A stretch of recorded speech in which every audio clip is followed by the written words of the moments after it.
Shabbat Shalom, boa noite a todos. Estamos aqui mais uma sexta, mais um Shabbat, para celebrar o nosso Deus, para que possamos estudar um pouco mais da sua palavra. A nossa porção de hoje se chama Toldot, que quer dizer gerações.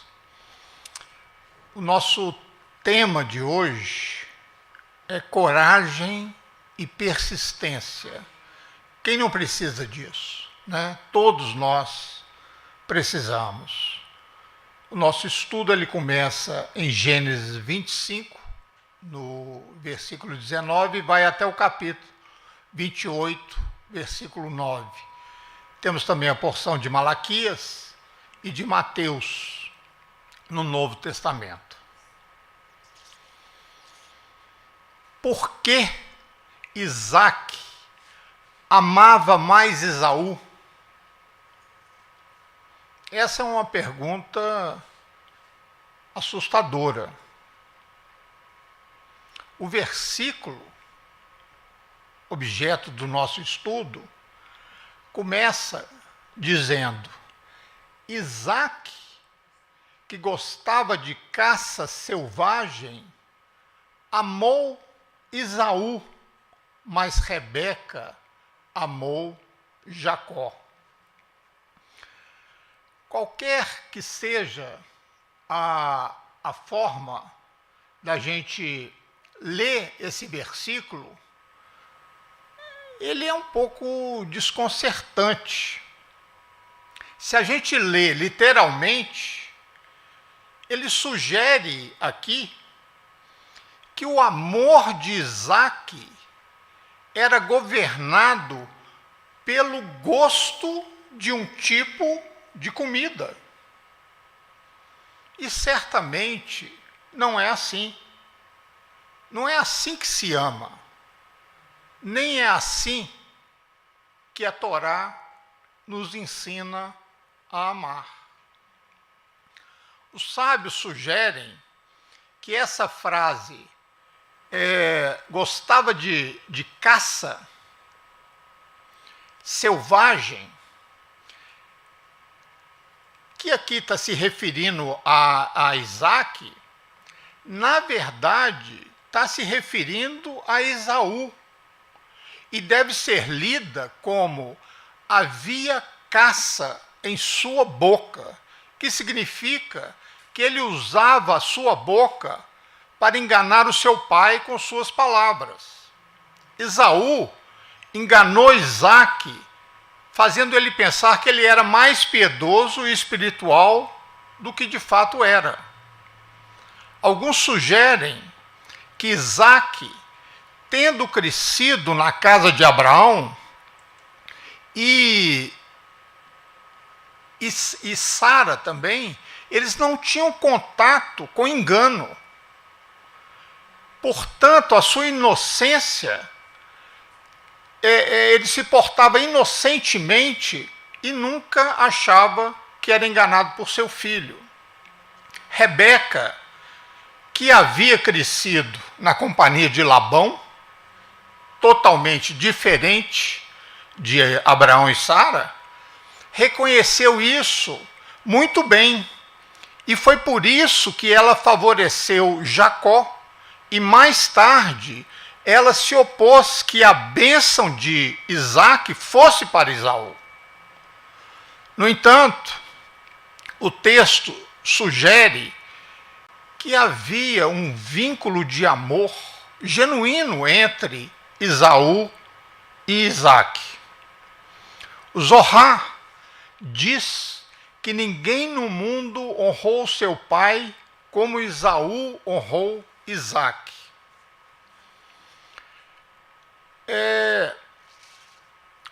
O Zohar, a tradução é esplendor ou radiante. Ele é um trabalho da literatura cabalista e do misticismo judaico. Ele é a palavra de Deus? Não. São rabinos que tem um gosto especial pelo místico e escreveram esse livro, que tem várias passagens, né? Vários rabinos que ajudaram a formar esse livro, e eles consideram como uma revelação de Deus ao rabino meu xará, Shimon Bar Yochai, que foi escolhido, e também pelos seus discípulos, para receber esta revelação de Deus. Temos que acreditar nisso? Alguns sim, alguns não, né? É apenas um livro escrito por homens. Não quer dizer que tudo que ele diz é verdade. Não quer dizer que é palavra de Deus. Não é. Mas ele serve muitas vezes como uma orientação, como muitas pessoas compram Bíblia comentada. Somente quer dizer que aquele autor está falando por Deus? Às vezes sim, às vezes não. Então cada um tem a liberdade de crer no que esse livro, no que o Talmud diz ou não. Agora, a Bíblia não. A Bíblia é sempre a verdade. A palavra de Deus é outra coisa, não é comentário de homens. Da mesma forma, o amor de Isaac por Esaú, ele é evidente com esse desejo dele abençoá-lo. A gente observa que Abraão não abençoou Isaac. Somente em seu leito de morte é que Jacó abençoou os seus filhos.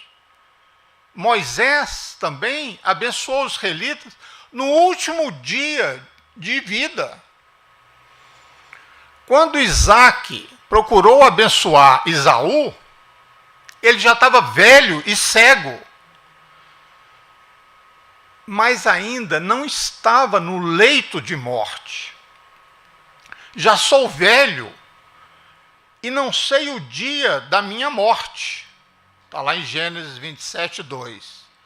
Esse foi um ato de amor.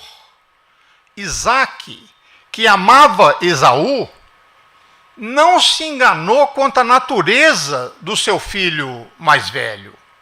Ele sabia quem ele era e quem ele não era. Ele sabia que Esaú era um homem do campo, um caçador, uma pessoa de temperamento inconstante, um homem que poderia facilmente ceder à violência, um homem que qualquer coisa despertava a raiva dele, mas com igual rapidez ele era capaz de se distrair e esquecer. Ele também sabia que Esaú não era o filho escolhido para continuar a aliança.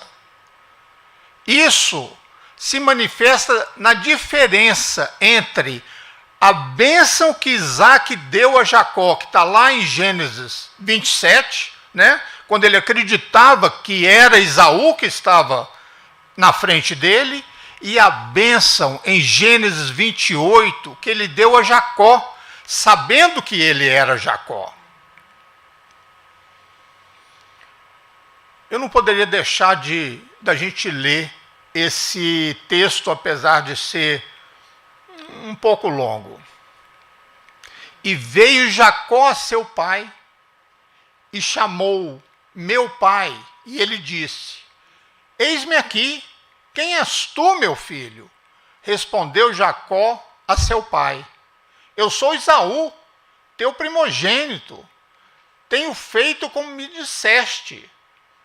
Perguntou Isaque a seu filho: como é que tão depressa a achaste, filho meu? Respondeu ele: porque o Senhor teu Deus a mandou ao meu encontro. Então disse Isaque a Jacó: chega-te, pois, para que eu te apalpe e veja se és meu filho, Esaú mesmo, ou não. e não o reconheceu, porquanto as suas mãos estavam peludas, como as de Esaú, seu irmão, e abençoou.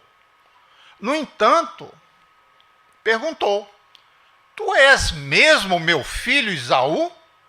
E ele declarou: eu sou. Disse-lhe então seu pai: traze-mo e comerei da caça de meu filho, para que a minha alma te abençoe. Disse-lhe mais Isaque, seu pai: aproxima-te agora e beija-me, meu filho. E ele se aproximou e o beijou.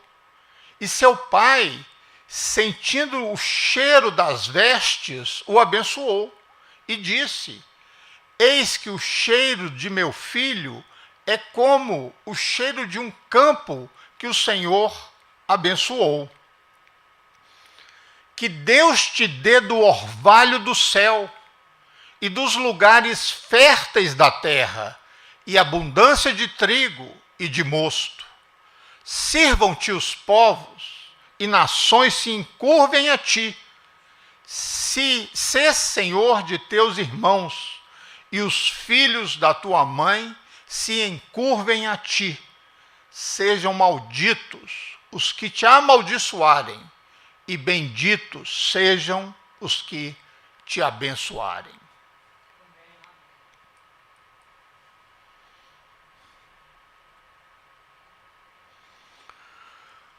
A primeira bênção destinada a Esaú é sobre riqueza. Que Deus te dê do orvalho do céu e da gordura da terra, e também de poder, que os povos te sirvam e as nações se curvem a ti. A segunda bênção destinada a Jacó, quando ele está saindo de casa, é sobre gerar muitos filhos. Que Deus Todo-Poderoso te abençoe e te faça frutífero e aumente seu número até que você se torne uma comunidade de povos. E também que Ele te dê e a tua descendência a bênção dada a Abraão, para que possas tomar posse da terra que Deus deu a Abraão. As bênçãos patriarcais não se referem à riqueza e poder, elas são sobre filhos e terra. Assim, Isaque sabia todo o tempo que a aliança seria continuada por Jacó. Ele não foi enganado por Esaú, porque então ele o amava e desejava abençoá-lo. A resposta está em 3 silêncios da Torá.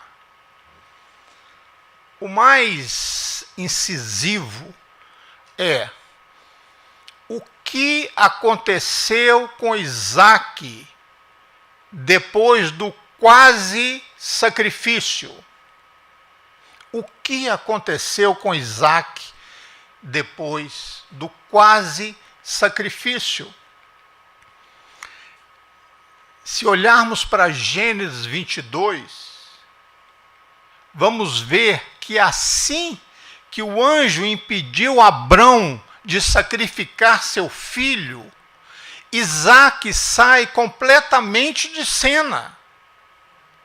O texto nos conta que Abraão voltou aos seus 2 servos que o acompanharam no caminho, mas não menciona o nome de Isaque. Isso é um mistério. Alguns comentaristas chegam a dizer que Isaac realmente morreu naquele sacrifício e depois foi trazido à vida. Onde estava Isaac após o sacrifício? O segundo silêncio é a morte de Sara. A gente lê que Abrão veio lamentar Sara, né? Chorar por ela. Mas o principal enlutado na cerimônia tradicional do judaísmo é o filho. Deveria ser Isaac liderando o luto. E ele não é nem mencionado em todo o capítulo 23, que é sobre a morte de Sara. O terceiro silêncio está na narrativa em que Abrão instrui o seu servo a encontrar uma esposa para o seu filho. Não há nenhum registro no texto que Abrão tenha consultado Isaac, ou mesmo informado a Isaac, mandei o servo lá procurar uma esposa para você. Abraão manda o seu servo procurar uma esposa para Isaac. Então, o servo sabia qual era a missão dele. Mas a gente não tem ideia se Isaac sabia do assunto, que era o mais interessado. Será que ele queria casar? Ou não? Podia não querer. Será que ele tinha alguma preferência sobre como deveria ser a esposa dele? O texto está em silêncio. Somente quando o servo retorna com a futura esposa de Isaac, que é Rebeca, é que Isaac entra de novo na narrativa. E o texto, ele é significativo porque diz que Isaac veio de Beer-lahai-roi. Que lugar que era esse? Beer-lahai-roi, que lugar é esse? Ele aparece apenas uma vez na Bíblia. É onde o anjo apareceu a Agar quando ela estava grávida e ela tinha fugido de Sara porque Sara a tratava mal. Está lá em Gênesis 16:14. Um comentário diz que quando Isaac soube que Abraão havia enviado seu servo para encontrar uma esposa para ele, ele disse: posso eu viver com uma esposa enquanto meu pai vive sozinho? Eu devolverei Agar a ele. Ora, Isaac vinha voltando de Beer-lahai-roi, que significa o poço daquele que vive e me vê. Porquanto habitava nas terras do Neguebe, certa tarde saiu ao campo para meditar. Ao erguer os olhos, viu que se aproximavam camelos.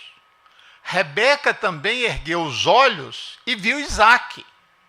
Ela desceu do camelo e indagou ao velho servo: quem é aquele homem que vem pelo campo ao nosso encontro? Ao que lhe respondeu o servo: é o meu senhor. Então ela se cobriu com o véu. Mais tarde, o servo contou a Isaque tudo o que havia visto e realizado.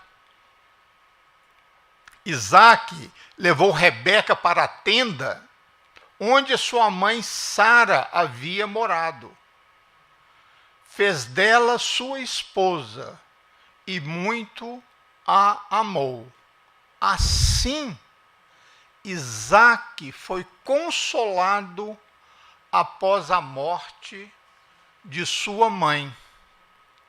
Um texto posterior nos diz que após a morte de Abraão, Deus abençoou seu filho Isaque, que então vivia perto de Beer-lahai-roi. E sobre esse comentário, diz que mesmo após a morte de seu pai, Isaque viveu perto de Agar e sempre a tratou com respeito. O que isso tudo significa? A gente pode especular também. Se os silêncios significam algo, eles sugerem que mesmo um sacrifício que não se efetivou, como no caso de Isaque, mesmo assim fez uma vítima. Isaque pode não ter morrido fisicamente, mas o texto parece fazê-lo desaparecer literalmente, por meio de 3 cenas que a presença dele seria fundamental. Ele deveria ter estado lá com os 2 servos quando retornou lá do Monte Moriá. Ele deveria estar lá para lamentar a morte da sua mãe, Sara. Ele devia estar lá, pelo menos para discutir com Abraão e com o servo sobre a sua futura esposa. Isaque não morreu na montanha, mas parece que algo nele morreu e que foi ressuscitado apenas quando ele se casou. O texto nos diz que Rebeca se tornou sua esposa e ele a amou. E Isaque foi consolado após a morte de sua mãe. Essa, para mim, parece ser a mensagem dos 3 silêncios. O significado de Beer-lahai-roi, poço daquele que vive e me vê, parece que Isaque nunca se esqueceu como Agar e seu meio-irmão Ismael foram mandados embora. O texto nos diz que Isaque e Ismael estiveram juntos no túmulo de Abraão. De alguma forma, a família foi dividida, mas depois foi reunida e aparentemente por obra de Isaque. Se for isso mesmo, então o amor de Isaque por Esaú está explicado. É como se ele tivesse dito: eu sei quem é Esaú. Ele é forte, selvagem, imprevisível, às vezes violento. É impossível que ele seja a pessoa que Deus confiou a aliança, a continuidade da aliança. Mas ele é meu filho. Eu me recuso a sacrificá-lo como meu pai quase me sacrificou. Eu me recuso a mandá-lo embora como meus pais mandaram embora Agar e Ismael. Meu amor pelo meu filho é incondicional. Eu não ignoro o que ele é, mas vou amá-lo de qualquer maneira, mesmo que eu não ame tudo o que ele faz, porque é assim que Yeshua nos ama, incondicionalmente, mesmo que ele não ame tudo o que fazemos. Eu o abençoarei. Eu vou trazê-lo para perto de mim. Eu acredito que um dia esse amor pode torná-lo uma pessoa melhor do que ele poderia ter sido.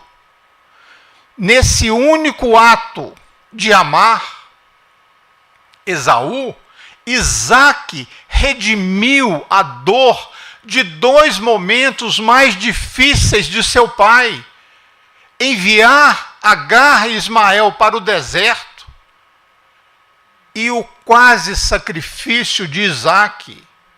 Eu acredito que o amor ajuda a curar tanto o amante quanto a pessoa amada. Mas ainda ficou uma dúvida conflitante. Por que Isaque e não Ismael? Por que Jacó e não Esaú? Quando lemos Gênesis 21, da forma que Agar e seu filho Ismael foram lançados no deserto, né? A água acabou, Agar colocou Ismael debaixo de uma árvore, de um arbusto, e sentou-se à distância para não vê-lo morrer. Impossível não sentirmos uma dor por ambos. Mãe e filho estão chorando. A Torá nos diz que Deus ouviu as lágrimas de Ismael e enviou um anjo para confortar Agar e para mostrar-lhe um poço de água e ouvir que Deus faria de seu filho uma grande nação. Gênesis 21, 18. A mesma promessa que Deus deu a Abraão no início da sua missão, que está lá em Gênesis 12. Da mesma forma, no caso de Esaú, o clímax emocional dessa porção, dessa paraxá, ocorre no capítulo 27, quando Jacó deixa a presença de Isaque e, tendo enganado, fazendo Isaque pensar que ele era Esaú, então Esaú entra lentamente. Pai e filho percebem o que aconteceu. Então Isaque estremeceu com grande emoção e indagou: quem é, pois, aquele que preparou a caça e a trouxe para mim? Confiando, eu acabei de comê-la antes que tu viesse, impetrei-lhe minha bênção, e abençoado ele será. Ao ouvir tais palavras de seu pai, Esaú gritou com muita força e grande amargura e suplicou a seu pai: abençoa-me de igual modo, meu pai. Essas são emoções poderosas e são precisamente o oposto do que poderíamos esperar. Nós esperamos ou esperaríamos que a Torá conquistasse mais a nossa simpatia pelos escolhidos, Isaque e Jacó. Em vez disso, ela quase nos força a ter uma empatia pelos não escolhidos, Agar, Ismael e Esaú. A gente sente essa dor que eles passaram. Por que Isaque e não Ismael? Por que Jacó e não Esaú? Existem dois tipos de respostas. A primeira é segundo a tradição. Diz que Isaque e Jacó eram justos, Ismael e Esaú não. O Talmud, eu peguei essa, quando eu falo de tradição, eu sou obrigado a pegar o Talmud. Para quem não sabe ainda, o Talmud é uma união de sábios, de rabinos estudiosos, abençoados, que fizeram um livro. É como se se reunisse num certo tempo Rashi, John Wesley, Charles Finney, Spurgeon, Moody, C.S. Lewis, John Stott, John Piper, Billy Graham, Russell Shedd, e pegassem a Bíblia, todos eles juntos, e começassem a comentar. Pegasse um texto, aí o Shedd faria um comentário, o Wesley faria outro, o Finney outro, o C.S. Lewis outro, e seria enriquecedor para todos nós, homens da mais alta estatura. É isso que é o Talmud. Mas não é palavra de Deus, comentário de homens sábios. Então vamos ver o que diz a tradição. Ismael adorava ídolos. Está lá no Talmud, Bereshit Rabá 53:11. Ele violou mulheres casadas. Está no mesmo texto, 2 versículos à frente. Ele tentou matar Isaque com seu arco e flecha, fazendo parecer que foi um acidente. Ele enganou não apenas seu pai, Isaque, fingindo ser piedoso quando não era. E também, no Baba Batra 16b diz: Deus encurtou a vida de Abraão em 5 anos, para que ele não vivesse para ver seu neto violar uma noiva, cometer assassinato, negar a Deus, negar a ressurreição dos mortos e desprezar a primogenitura. Isso nos ajuda a ver Isaque e Jacó perfeitamente bons, e Ismael e Esaú perigosamente maus. Essa é uma parte importante da tradição, mas não é o caminho da Torá. Quando nós buscamos o sentido profundo e simples das Escrituras, a Torá não retrata Ismael e Esaú como ímpios. O pior que a Torá tem a dizer sobre Ismael é que Sara o viu rindo. Ora, Sara percebeu que o filho nascido a Abraão por intermédio da egípcia Agar estava rindo de seu filho Isaque e pediu a Abraão: expulsa essa serva e seu filho, para que o filho dessa escrava não acabe sendo herdeiro com meu filho Isaque. Mas Abraão também riu. Abraão ajoelhou-se, encostou seu rosto no chão e começou a sorrir ao pensar assim: por acaso um homem de 100 anos pode ser pai? E Sara também riu. Riu-se, portanto, Sara em seu íntimo, considerando: agora que estou velha, e velho também está o meu Senhor, como ainda teremos prazer sexual? Na verdade, o nome de Isaque, que foi escolhido pelo próprio Deus, né, isso consta lá em Gênesis 17, significa ele vai rir. Não há nada nessa palavra que signifique uma conduta imprópria. No caso de Esaú, o versículo mais contundente é aquele que ele concorda trocar a sua primogenitura por uma tigela de sopa.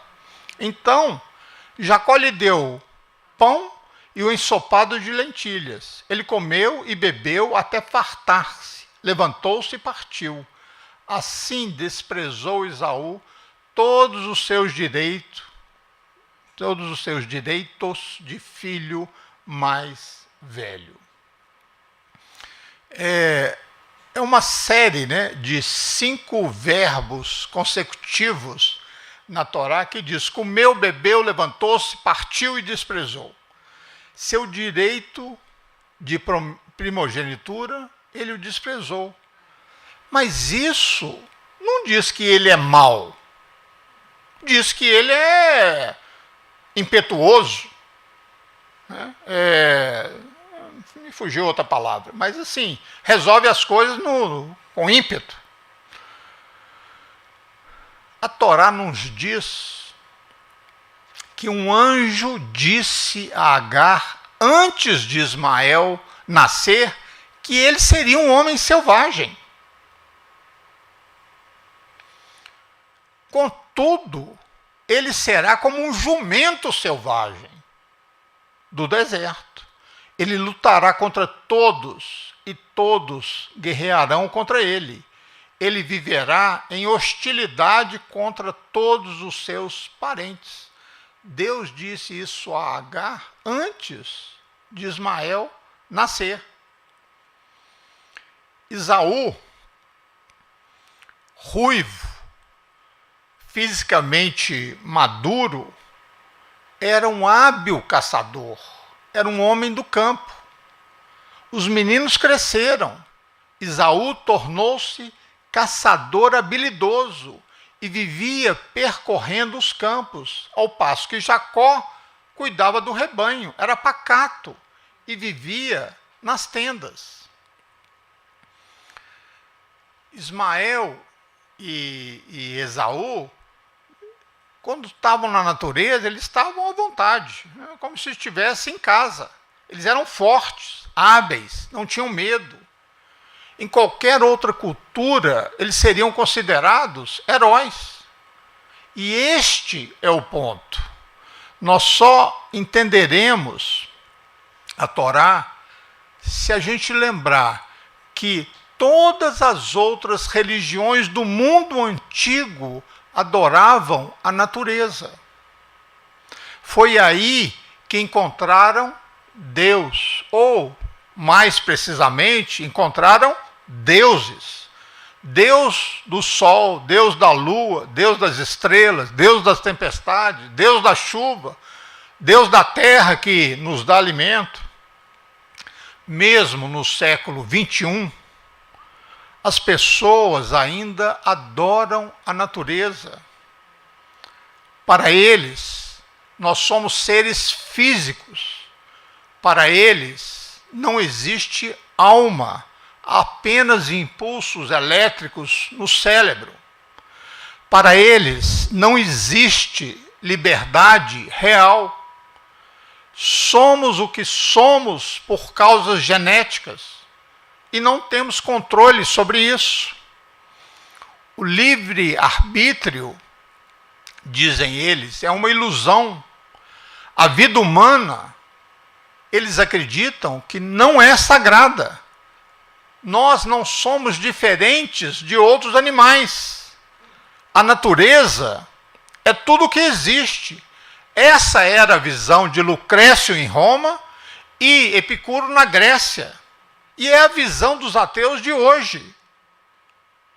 A fé de Abraão e seus descendentes é completamente diferente.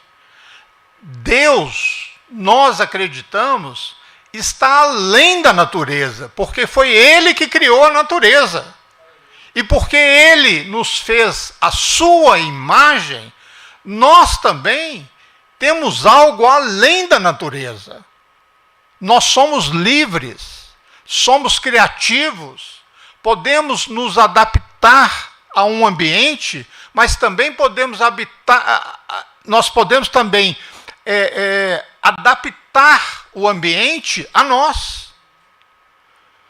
Como qualquer outro animal, nós temos desejos. Mas, diferentemente de qualquer outro animal, nós somos capazes de rejeitar alguns desejos e escolher outros que vamos satisfazer ou não. Nós podemos distinguir entre o que é e o que deveria ser. E sempre podemos perguntar por quê. Depois do dilúvio, Deus se reconciliou com a natureza e jurou nunca mais destruir o mundo. Gênesis 8. Mesmo assim, Ele queria que a humanidade soubesse que existe algo além da natureza. É por isso que ele escolheu Abraão e seus descendentes como testemunhas. Veja aqui. Vós sois as minhas testemunhas, diz o Eterno, e meu servo a quem escolhi, para que os saibais e creais em minha pessoa, e entendais que eu sou Deus, e que antes de mim nenhum Deus se formou, tampouco haverá algum depois de mim. Eu mesmo sou o Eterno, o Senhor, e além de mim não há Salvador algum.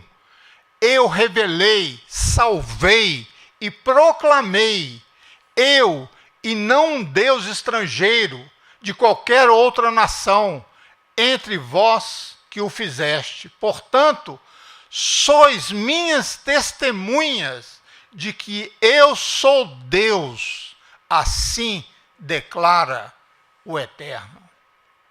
Entenderam por que ele escolheu Abraão? Por que ele escolheu Isaac? Por que ele escolheu Jacó? Não por acaso. Abrão e Sara, Isaac e Rebeca, e Jacó e Raquel foram incapazes de ter filhos por meios naturais. Não foi à toa. Era para Deus mostrar o poder dele. Tampouco foi por acaso que Deus prometeu a terra santa a um povo sem terra. Ele escolheu Moisés, não foi à toa.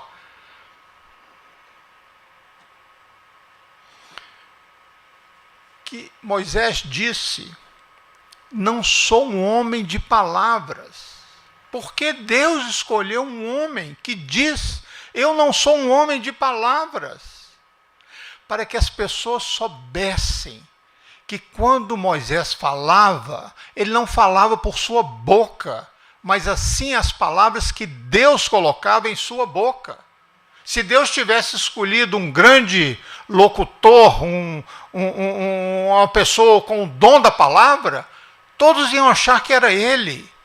Mas Deus escolheu aqueles que eram fracos para mostrar o poder dele.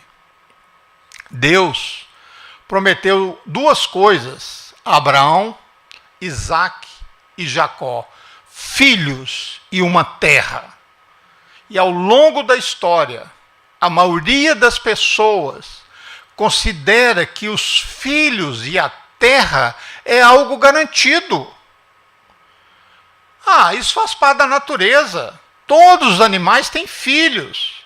E a maioria tem seu território que eles marcam com urina e defendem. Os judeus, um dos menores povos do mundo, raramente foram capazes de considerar filhos como garantidos. As primeiras palavras registradas de Abraão para Deus foram: ó Todo-Poderoso Senhor meu Deus, de que valerá uma grande recompensa se continuo sem filhos? E ainda hoje perguntamos: será que teremos netos? Também eles não consideravam suas terras algo garantido. Frequentemente estavam cercados por inimigos muito maiores e muito mais poderosos do que eles. Por muitos séculos sofreram o exílio. Israel é uma nação soberana que tem o direito de determinar qual é a sua capital. Mas nós falhamos por muito tempo em reconhecer o óbvio. Ben-Gurion, que foi primeiro-ministro de Israel, ele diz: em Israel, Para se ser realista, você tem que acreditar em milagres. Isaac e Jacó não eram homens da natureza. Eles não eram Ismael e Esaú. Eles eram pessoas que não podiam sobreviver pelas suas próprias forças, pela sua própria habilidade. Eles eram homens que precisavam de Deus, do Espírito Santo de Deus, para sobreviver. Os judeus têm mostrado consistentemente que você pode dar uma contribuição à humanidade desproporcional ao seu tamanho e que uma pequena nação pode sobreviver a cada império que busca a sua destruição. Eles mostraram que uma nação é forte quando ela se preocupa com os fracos, e uma nação é rica quando ela se preocupa com os pobres. Os judeus são o povo por meio do qual Deus mostrou que o espírito humano pode se elevar acima da natureza e provar que existe algo real que transcende essa natureza. Essa é uma ideia de mudança de vida. Nós somos tão grandes quanto os nossos ideais. Se realmente acreditamos em algo além de nós mesmos, nós iremos conquistar algo além de nós mesmos. Há uma passagem estranha na vida de Isaac.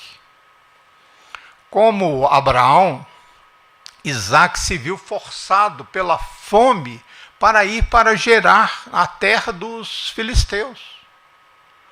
Lá, como Abraão, ele sente que a sua vida pode estar em perigo porque ele é casado com uma mulher linda. Ele teme ser morto, de forma que eles o matassem para levar Rebeca para o harém de Abimeleque. Então, o casal se faz passar por irmão e irmã.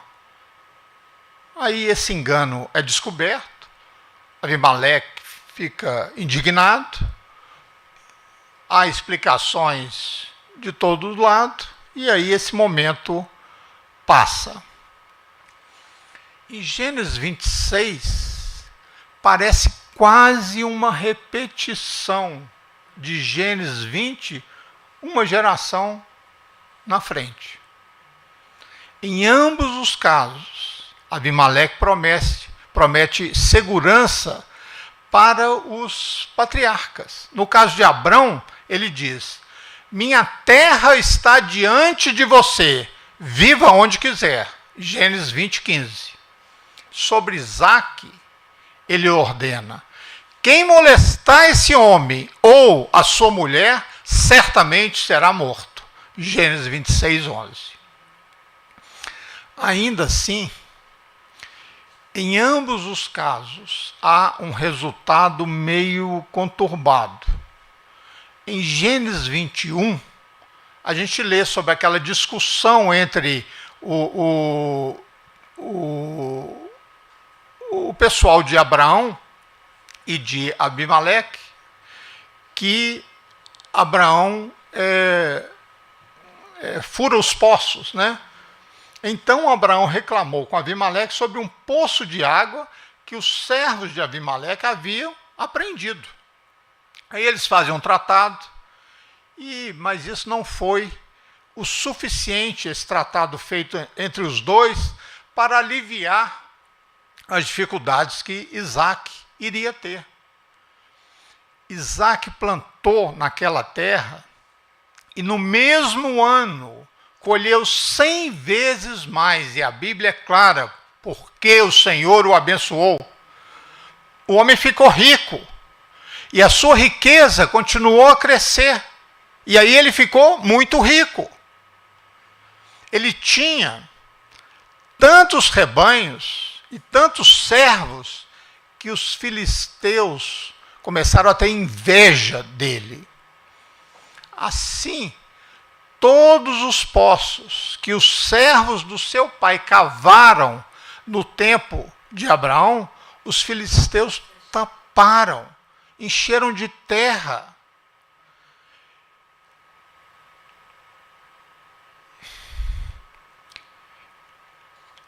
Abimeleque disse a Isaque: afasta-te de nós, você se tornou muito poderoso para nós. Então, Isaque sai dali e acampa no vale de Gerar e se estabelece lá. Isaque vai, reabre os poços que haviam sido cavados na época do seu pai e dá o mesmo nome aos poços que o seu pai tinha dado. Os servos de Isaque cavaram no vale e descobriram um poço de água doce lá. Mas os pastores de Gerar discutiram com os pastores de Isaque e disseram: a água é nossa. Então, Isaque chamou o poço de Eseque, que significa discussão, porque eles disputavam aquele poço. Aí, ele foi e cavou outro poço, mas também discutiram por causa dele. Então ele chamou de Sitná, que significa inimizade. Saiu de lá, cavou outro poço. E aí ninguém discutiu sobre isso. E ele o chamou de Rehovot, que significa um lugar espaçoso, dizendo: agora o Senhor nos deu espaço e floresceremos na terra. Vamos repetir? Agora o Senhor nos deu espaço e floresceremos na terra. Amém? Existem 3 aspectos nessa passagem que a gente deve atentar.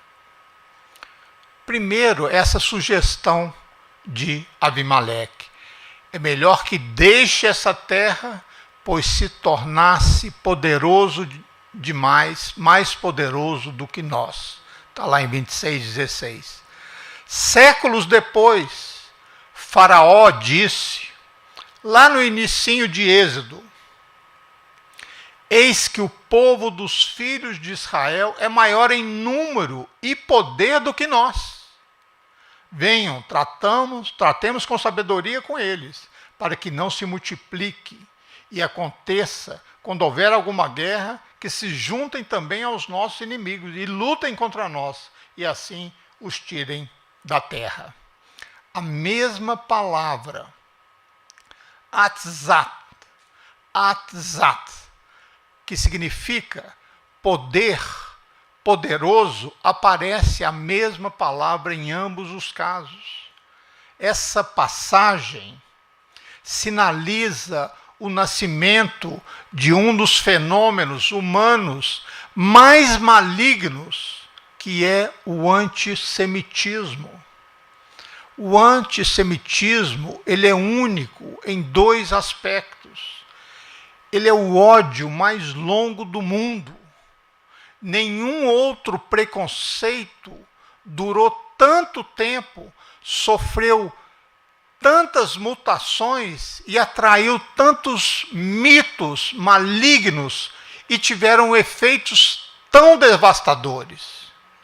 Um dos melhores livros sobre antissemitismo, e na verdade não é sobre antissemitismo, mas fenômenos semelhantes que aconteceram no mundo, é o livro que se chama O Mundo em Chamas, de Amir Ruas.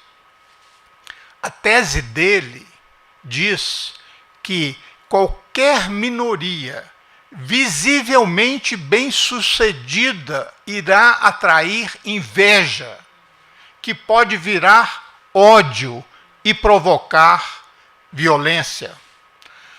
Todas as três condições são essenciais. O grupo odiado deve ser atrativo. Caso contrário, ele não vai ter destaque para ninguém notá-lo. Ele deve ser bem-sucedido. Caso contrário, ninguém vai invejá-lo. Se ele for mal-sucedido, ninguém tem inveja do mal-sucedido, tem inveja do bem-sucedido. E deve ser uma minoria. Caso contrário, ele não pode ser atacado, né?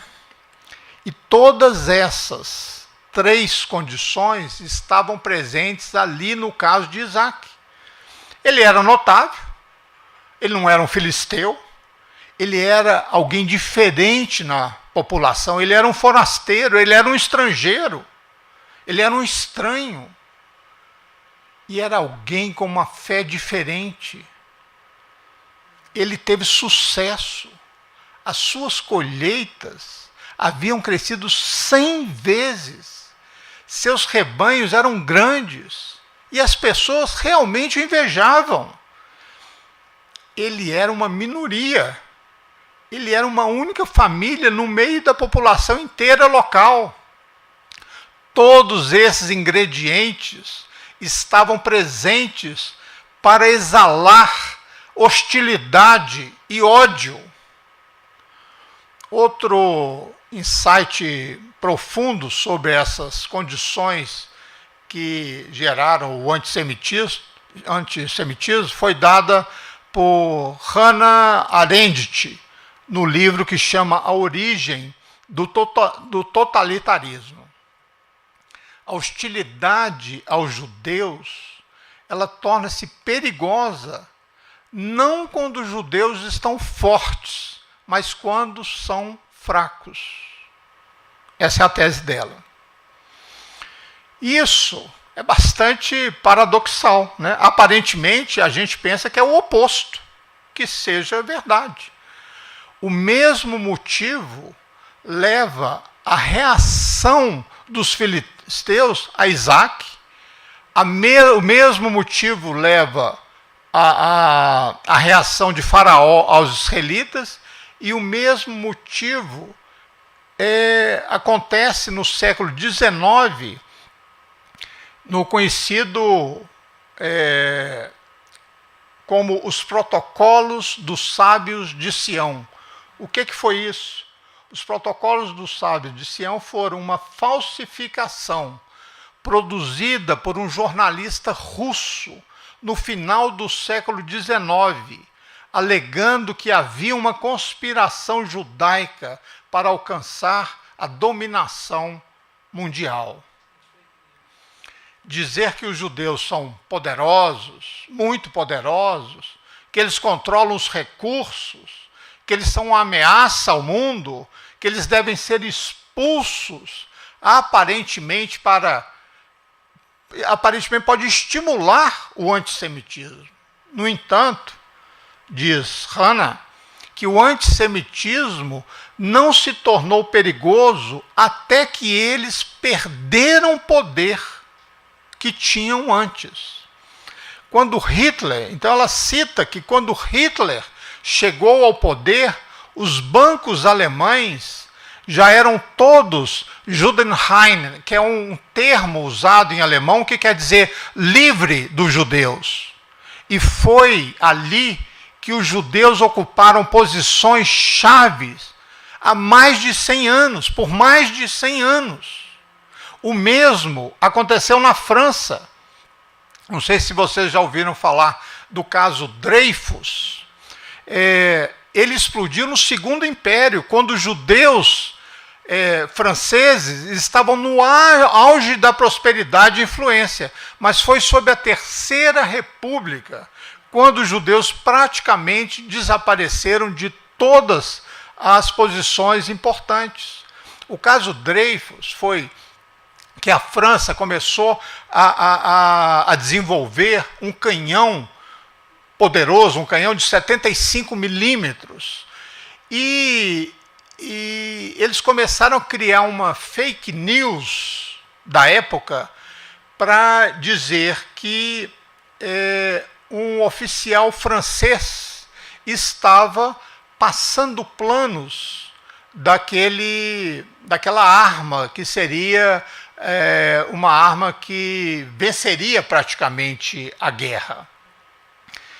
E quem eles pegariam como bode expiatório, como boi de piranha?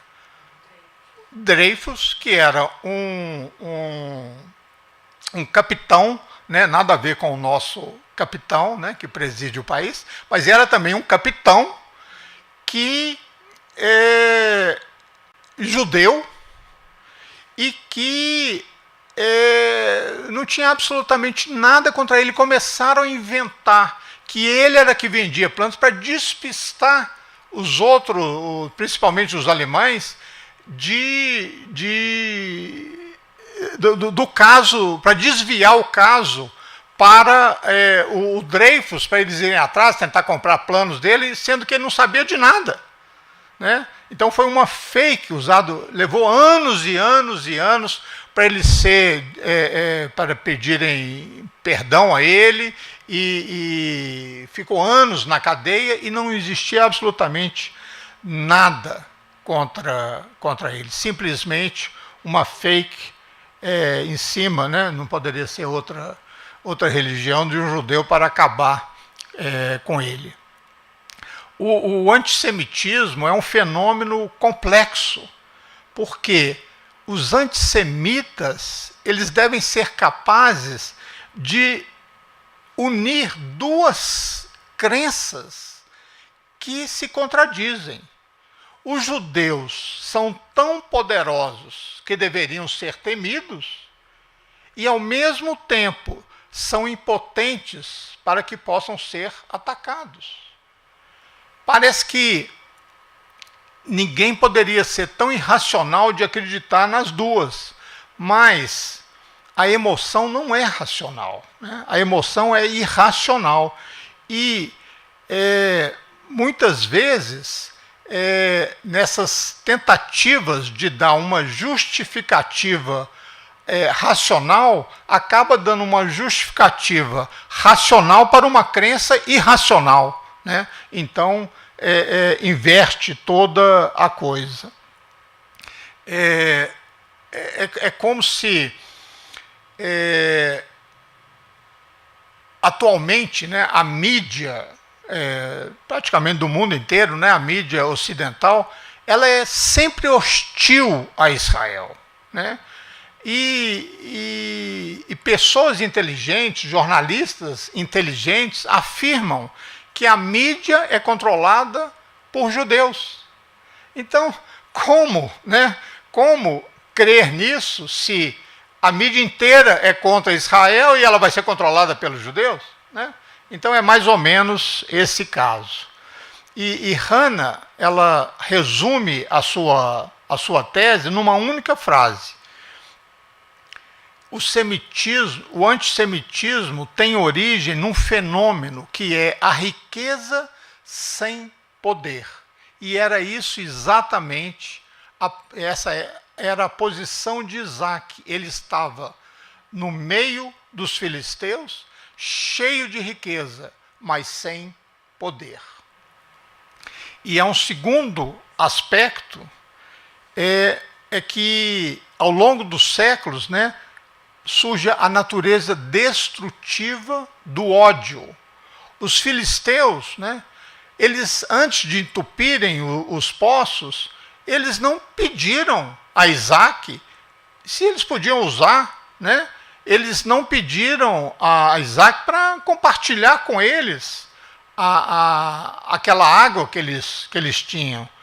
Eles não pediram aos judeus para ensinar eles como achar, né? Como que eles acham esses poços, né, lá embaixo na terra, né? Ensina para a gente ter poço aqui também. Só que eles simplesmente, pelo ódio, eles foram e tamparam os poços. E esse ato deles prejudicou a eles mais do que Isaac. Porque eles tiraram aquele recurso que existia na terra deles. Quando a fome passasse, Isaac ia sair de lá, ia deixar os poços todos para eles, né? Então o ódio destrói mais aquele que odeia do que aquele que é odiado. E nesse caso, Isaac e os filisteus foram também um presságio do que aconteceria aos israelitas no Egito, na época da praga dos gafanhotos. Os oficiais de Faraó disseram a ele: por quanto tempo este homem será uma armadilha para nós? Falando de Moisés. Deixa esse povo ir para que eles adorem o Senhor, Deus deles, para lá. Você ainda não percebeu que o Egito está arruinado? Na verdade, o que eles estavam dizendo a Faraó: você acha que você está prejudicando os israelitas, mas você está prejudicando muito mais a nós do que a eles. Como diz o rabino Shimon Yochai, ele fala que tanto o amor quanto o ódio, eles perturbam a ordem natural, porque eles são irracionais, né? E acabam nos obrigando a fazer coisas que não faríamos de outra forma. Aqueles que pretendem destruir seus inimigos acabam causando um grande dano aos seus próprios interesses, a seu próprio povo, a sua própria nação. A resposta de Isaac continua certa até hoje. Derrotado uma vez, tente de novo. Cave outro poço. Isso vai gerar oposição. Mas segue em frente, continua cavando e tenta novamente. E eventualmente vai encontrar a paz. Como que é apropriado que a cidade desse terceiro poço, onde ninguém mais criou caso, hoje é a Casa da Ciência do Instituto de Ciências Weizmann, a Faculdade de Agricultura da Universidade Hebraica e o Hospital Kaplan, aliado à Faculdade de Medicina da Universidade Hebraica, todos nesse mesmo lugar. Israel Belkind, um dos fundadores do assentamento feito lá em 1890, chamou esse lugar de Rehovot, exatamente por causa do versículo da nossa paraxá de hoje. Ele chamou de Rehovot, dizendo: agora o Senhor nos deu espaço e floresceremos nessa terra. Isaac é o menos original dos três patriarcas. A vida dele parece que necessita de um pouco do drama de Abraão, ou um pouco das lutas de Jacó. A gente vê nessa passagem que o próprio Isaac não se esforçou para ser original. Isaac reabriu os poços que haviam sido cavados no tempo de seu pai Abraão, que os filisteus haviam fechado depois da morte de Abraão, e deu-lhes os mesmos nomes que o seu pai havia dado. Normalmente, né, os filhos se esforçam para serem diferentes dos pais, né, Belinha? A gente faz as coisas de maneira diferente. Mesmo que a gente não faça totalmente diferente, a gente procura mudar alguma coisa. Isaac não era assim. Ele fez questão de ser um elo de ligação entre as gerações e estritamente fiel ao que seu pai havia começado.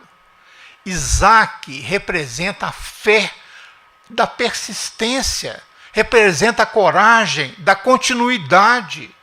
Ele foi a primeira criança judia e representa um desafio muito grande de ser uma criança judia. Continuar a jornada que nossos ancestrais começaram, em vez de nos afastarmos totalmente desse objetivo e encerrar a jornada quando chegar o destino. Isaac, por causa dessa fé, foi capaz de alcançar o mais difícil dos objetivos, que é a paz. Ele nunca desistiu. Quando o esforço falhou, ele começou novamente. O mesmo acontece com as grandes conquistas. Uma parte da nossa conquista é por causa da originalidade, mas 9 partes é por causa da persistência. Acho comovente que Isaac, que passou por tantas provações, desde o seu sacrifício até a rivalidade entre seus filhos, quando era já velho e cego, carrega um nome que significa ele vai rir. O nome dado pelo próprio Deus talvez signifique o que está no Salmo 126. Os que semeiam em lágrimas colherão com alegria. Fé significa coragem para persistir em todos os contratempos da nossa vida, em toda dor, nunca desistindo, nunca aceitando a derrota, pois no final, apesar da oposição, apesar da inveja, apesar do ódio, estarão os amplos espaços de Rehovot e o riso que representa Isaac, significando vitória após as tempestades ao longo do nosso caminho. Shabbat Shalom.